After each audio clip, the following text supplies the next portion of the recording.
ท่านผู้ชมวันนี้ก็เป็นมื้อสั้นวันนี้เนาะท่านผู้ชมเนาะถือว่าเป็นวันศาสตร์เนาะของประเทศลาวเฮาวันที่2ธันวาคมปี2022เนาะ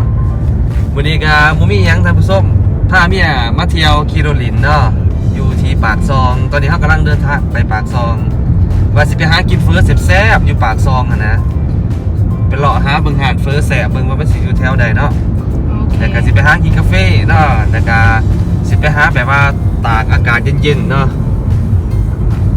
องศาอยู่เนาะตอนนี้25องศาแล้วก็สิพาท่านผู้ชมไปเบิ่งอันนั้นท่านผู้ชมไปเบิ่งดอกตะเวนเนาะดอกตะเวนที่กำลังบานอยู่ภูเทวดาเนาะไปเข้าไปนำกันไปกันเลยมาท่านผู้ชมตอนนี้เฮากำลังมาก่อนปากซองเนาะบรรยากาศประมาณ24-25องศาท่านผู้ชมเย็นเย็นบรรยากาศดีเนาะพอดีคือว่าคนมาเที่ยวร้ายเนาะคนมาเที่ยวร้ายเนี่ยเขาคนกันว่าเขามาเที่ยวร้ายนี่มันเป็นวันศาสตร์ของทางสุขเนาะที่ว่าของเราการประกาศจะพักนะครับที่นี่โมเมนต์มันส่วนมาเที่ยวปากซองร้ายเพราะว่าอากาศมันเย็นไปมาดิ55ไปกินเฟิร์สแสบอยู่ปากซองทานอาหารหวานใจมาประจำ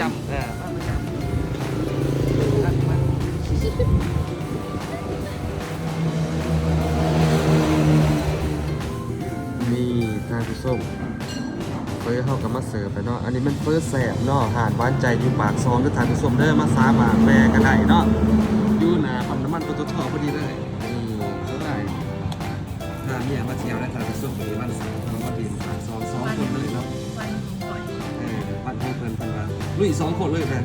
ให้ได้ทางผู้ส้มพอดีวันนี้แผนการมาสิพาเพิ่นมากินเฟิร์สแซ่บไปตากอากาศเย็นๆเนาะเดี๋ยวก็ไปถ่ายรูปอยู่ไส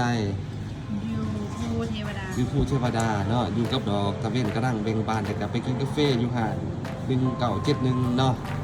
เดี๋ยวก็สิกลับบ้านบัดนี้ตอนนี้เฮาก็สิมากินเฟิร์สก่อนเนาะแล้วเฮาไปต่อกันนะเฮาจะสิถ่ายให้เบิ่งตอนนั้นท่านผู้ชมเนาะนี่ยั่วๆเลยมาแล้วท่านผู้ชมเนาะแล้วเฟิร์สแซ่บเฮาว้าย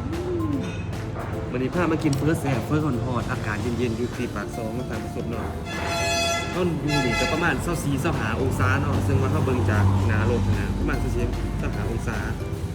เย็นนะเย็นเนาะพอดีอยู่มากินเฟิร์สฮอตๆโอ้เขาก็บรรยากาศเย็นๆอยู่ปากซองจะให้อยู่ปากเซ่เย็นขนาดนี้เนาะเพราะว่าทางปากเซ่เย็นเสียงเหมือนกันหมดแล้วจัดดอกไม้กับมวนจัดดอกไม้กับมวนนะวิธีขออนุญาตท่านผู้ชมกินข้าวกันเนาะหลังจากกินข้าวแล้วเดี๋ยว15ท่านผู้ชมไปถ่ายรูปกับดอกตะเวนกินให้ทานผู้ชมเบิ่งในค่ำนึงกินให้เบิ่งบ่โอ้บ่ทันได้ปรุงซ้ำเนาะถ้าแบบยั่วๆเนาะนี่เนาะกินให้เบิ่งแต่บ่คักๆแซ่บๆหวานใจเด้อทางผู้ชมเด้อตัวหน้าแบบน้ำมันปตทเลยอยู่ปากซอง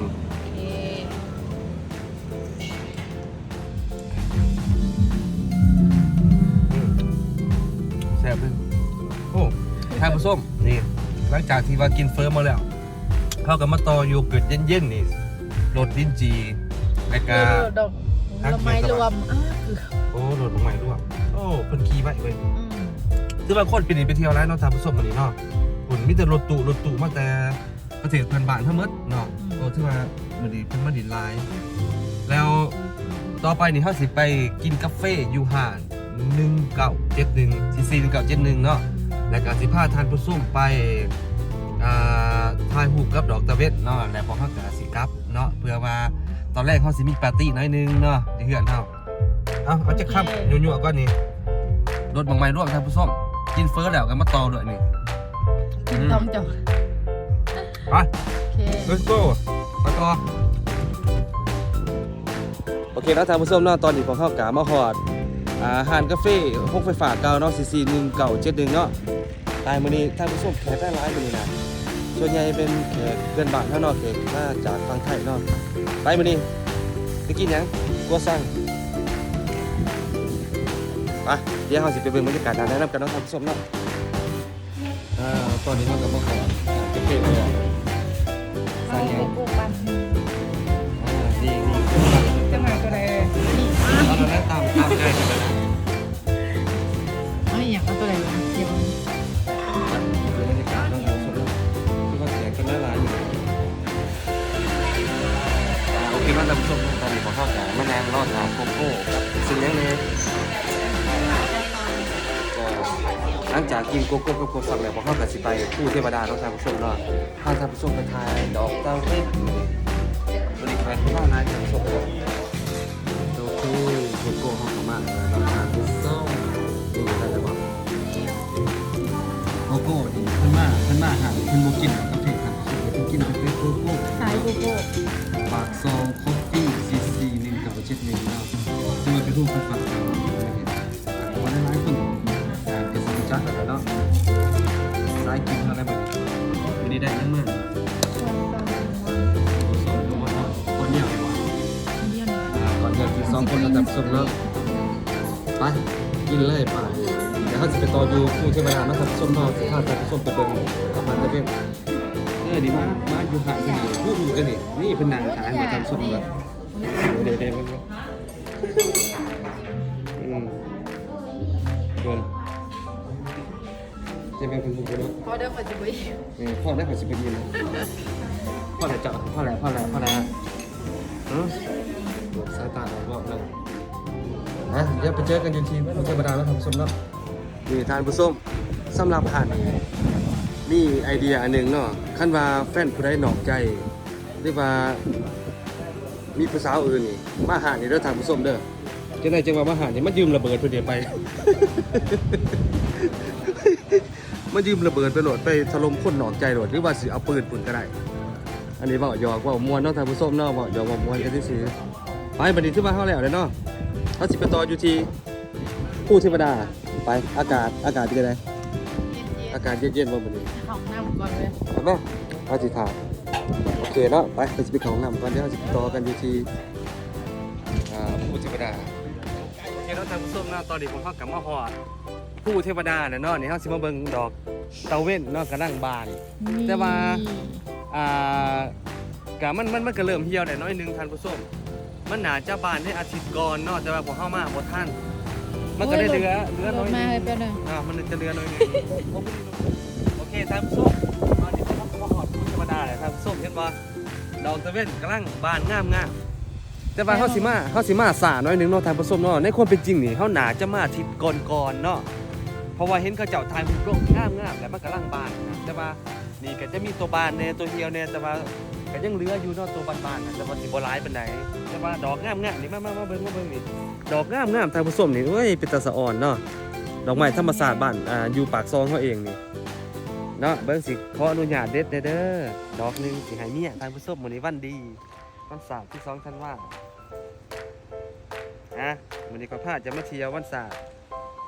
ให้เจ้า เย่ขอบใจ เดี๋ยวให้เมียเอาทานผู้ชมเนาะมันก็เป็นกิจกรรมดีๆอันหนึงเนาะทานผู้ชมที่ว่าวันพักผ่อนแล้วก็พาลูกพาเมียเนาะหรือว่าพาครอบครัวหมู่กองสองสันมาเที่ยวเนาะอันนี้เฮากลับมา2คนเลยถือว่า การพาเมียต่างใจพาเมียมาพักผ่อนเนาะเก็บวิดีโอไว้เป็นความทรงจำดีๆพี่หนาพี่ฮื้อเขาก็มาเบิ่งใหม่กับพ่อได้ยิบมาทำส้มเนาะมาเบิ่งทางนี้เห็นบ่คันทำมาอาทิตย์ก่อนนี่โอ้ยงามแห้งครับส้มมันสิเป็นดอกที่เหลืองเต็มเมิดนี่งาม ไปย่างขึ้นได้ ป้าเขาสิทายหูคูน้ำกันเนาะเขาสิทายหูคูน้ำกันมันจังเป็นความทรงจำดีๆไป โอเคไป โอเคเนาะท่านผู้ชมเนาะตอนนี้เขากับปินกับกล่องมาเนาะเขาสิมาทายหูคูเนาะทำกันแต่ว่าแดดน้อยหนึงผู้ที่ถึงช่วง12 โมงเนาะท่านผู้ชมเนาะหลังจากที่ว่าไปกินเฟอแล้วกินนั่นกินนี่แล้วมาเฮาสิมายางเบิ่งมาดิไปเฮ็ดแบบผู้บ่าวผู้สาวเกาหลีเลยนะท่านผู้ชมวันนี้เฮามา2 คนเนาะเฮาตั้งใจที่ว่ามาหาอากาศเย็น อากาศก็ อยู่ปากที่มันหลาย สดชื่นเนาะเบิ่งเฮามากินอ้อมๆรอบข้างให้ท่านผู้ชมเบิ่งก่อนจะก็จะฝากออกกล่องจังได๋เห็นบ่เก็บไว้เนาะท่านผู้ชมเนาะอีก 2-3 ปีข้างหน้าแล้วเฮาก็มาเบิ่งเฮาว่าโอ้ใหญ่มากแล้วฝุ่นแต่ข้าวเฒ่ามากแล้วก็อันมาเบิ่งคืนว่าพาเมียมาหลินเนาะในปีนั้นปีนี้ว่าก็เป็นความทรงจำดีๆไว้นี่ดอกหญ้านี่เห็นบ่ท่านผู้ชมดอกหญ้านี่เห็นเห็นบ่นี่เป็นผู้บ่าวผู้สาวเกาหลีได้เหมือนนี่ท่านผู้ชมเอ้ยโอ้เย็นน้าคนทางขึ้นเพิ่น สิยางถอยหลังรถเท่ากับจอดอยู่ด้านดุงพุ่นแหละท่านผู้ชมโอเคป่ะวันนี้ครับเนาะเดี๋ยวรถเท่าเนาะจอดอยู่พุ่นแล้วโอ้ดีวิววิวคนท่างนี่วิวคนท่างเนาะงามเนาะบ่เคยถ่ายแบบนี้จักเทื่อไปฝากยังไว้กับท่านผู้ชม มาดินได้ทำต้ม โอเคเนาะท่านผู้ชมเนาะสำหรับคลิปนี้เฮากะ2คนเคยไต่ไผ่สวรรค์เนาะสิขอจบคลิปไปเพียงเท่านี้เนาะมื้อนี้เป็นวันดีๆวันศาสตร์ที่2ธันวาคมเฮาแล้วก็พาเมียมาเที่ยวปากซองเนาะแบบโรแมนติก2คนเดี๋ยวสิปากับไผหับผู้ด้วยท่านผู้ชมเด้อแต่ว่าคลิปนั้นเขาเห็นมื้อนั้นแหละบ่ต้องเว้าหลายบ๊ายบาย